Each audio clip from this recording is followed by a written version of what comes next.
Metro Jaya telah menetapkan Ketua KPK Firly Bahuri sebagai tersangka perkara dugaan pemerasan terhadap mantan Menteri Pertanian Syahrul Yassin Limpo.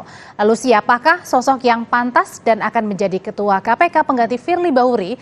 Seperti apa juga mekanisme penggantiannya? Kita ulas sore ini bersama dengan peneliti Pusat Kajian Anti Korupsi Fakultas Hukum Universitas Gadjah Mada Yogyakarta, Mas Zainur Rohman, dan juga hadir di studio ada mantan atau Wakil Ketua KPK periode 2007-2011 Muhammad Yassin. Selamat sore, Pak Yassin. Selamat sore, Mbak Audrey. Mas Zainur, selamat sore. Selamat sore, Mbak Audrey. Saya ke Pak Yassin dulu. Ya. Pak Yassin, malam hari ini Presiden Jokowi akan menaikkan dua kepres. Pemberhentian sementara Firly Bahuri dan kedua adalah pengangkatan sementara Ketua KPK. Mekanismenya seperti apa, Pak? Terkait dengan pergantian sementara Ketua KPK ini. Ya. Jadi sesuai dengan aturan perundangan yang berlaku, Undang-Undang Nomor 19 Tahun 2019 itu pasal 32, apabila pimpinan KPK itu menjadi tersangka maka diberhentikan sementara. Pemberhentiannya itu diatur di ayat 4 itu oleh Presiden. Pemerintahan sementara, dan apabila itu juga langsung dilakukan penggantian, ya penggantiannya sifatnya sementara atau PLT. Mengingat ini pemilihan untuk pimpinan KPK periode 6 ini adalah mulainya Juni tahun 2024. Jadi artinya kurang lebih sekitar 6-7 bulan lagi. Ya, kalau menunjuk definitif nanti tidak bisa penuh 5 nanti untuk calon pimpinan KPK periode 6. Sebaiknya ini PLT saja, artinya pengganti sementara seperti yang pernah dilakukan pada KPK yang dahulu, misalnya Pak Tumpak Hatorangan pernah PLT, kemudian Pak Ruki PLT juga mengganti sementara, Pak Waluyo, kemudian Pak Ahmad Santosa itu juga sementara. Itu PLT-nya penggantiannya sebaiknya dari internalnya sendiri, artinya dipilih antar wakil Ketua KPK? Ya, judgement-nya seperti itu. Jadi mantan pimpinan KPK juga bisa, misalnya dulu juga pernah Johan Budi juga masuk sebagai PLT, kan begitu. Nah, PLT itu artinya pengganti sementara sebagai pimpinan KPK, bukan definitif. Kalau yang definitif penggantian pada saat Pak Antasari itu berhalangan karena ada kasus hukum, kemudian digantikan oleh Pak Busro itu 2 tahun, itu tetap. Sehingga pemilihan berikutnya tidak 5, jadi 4 pimpinan KPK. Pak Busro meneruskan lagi 2 tahun. Nah, yang demikian kan karena ada waktu 2 tahun. Kalau sekarang kan berbeda, hanya 6 bulan. Artinya hanya 1 tahun lah tuh fullnya itu. Ya, kenapa enggak PLT saja seperti yang juga pernah dilakukan. Oke. Ya. Kalau rekomendasinya dari Pak Yassin adalah kenapa nggak PLT aja, karena waktunya sangat tight ya. Sangat tight, dan apabila memulai dari luar yang definitif, nah, maka mereka akan belajar. Ya, kalau tidak menimbulkan kekisruan atau hiruk pikuk lagi. Seperti Pak Johanis Tanak saja baru kan sudah menimbulkan hiruk pikuk karena kan penyesuaian atau adaptasi itu lama.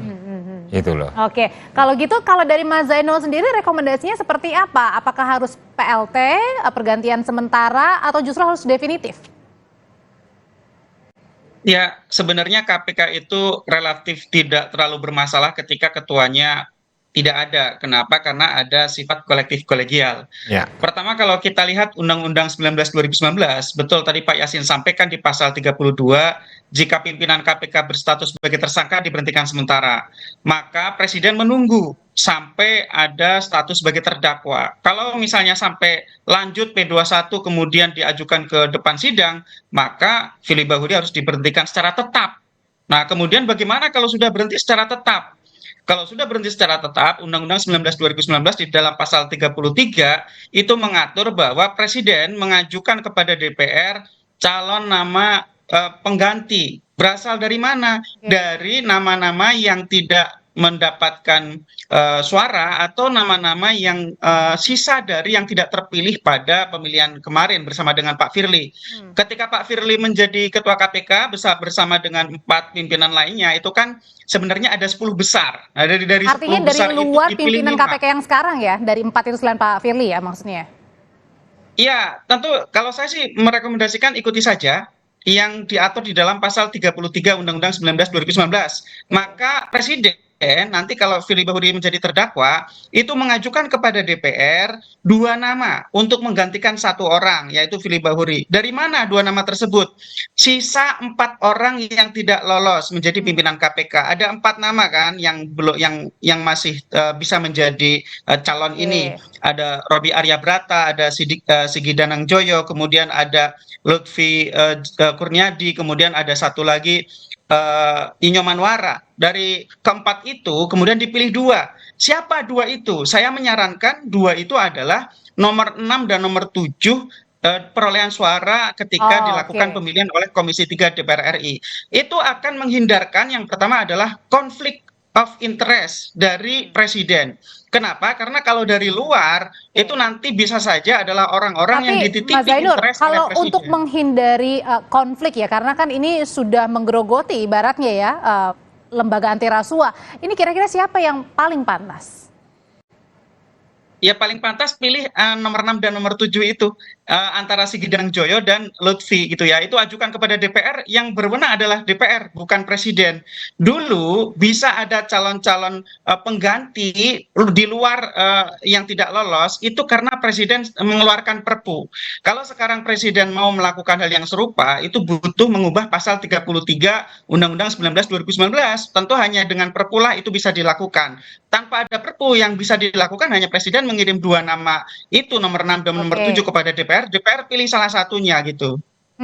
Kalau dari Pak Yasin sendiri, pernah nggak sih Pak selama menjabat dan selama KPK berada di Indonesia sebagai lembaga anti rasuah, pernah nggak mengalami seperti ini, permasalahan ketua KPK-nya terlibat dalam kasus hukum, dan seperti apa sebenarnya harus menyikapinya? Nanti Pak Yasin dan juga Mas Zainur akan kembali bersama kami, tetaplah hanya di Kompas Petang, saudara. Usai jeda, kami kembali.